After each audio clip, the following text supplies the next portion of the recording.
Hi, Dr. Paul White here, and we're going to talk about how the language of physical touch relates to both feeling appreciated and also maybe offending somebody when it's used inappropriately or maybe not used when they feel like it should be.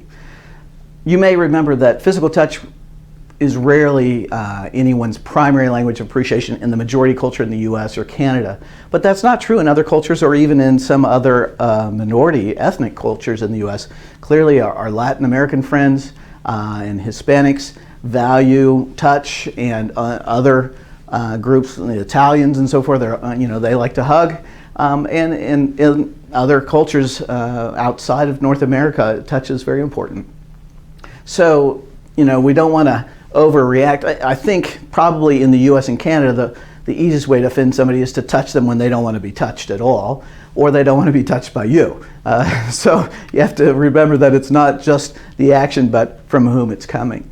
But on the other side of things, you can offend somebody who touch is valued by them. It may not be their primary language, but they like a high five or a fist bump or a pat on the back. And if you react weird to that and treat them like, what's up with you or what do you want, that's going to send a message that, something's wrong with them, versus just flowing with it and saying, hey, I'm not a hugger, but, I can do the high five and I learned how to do that.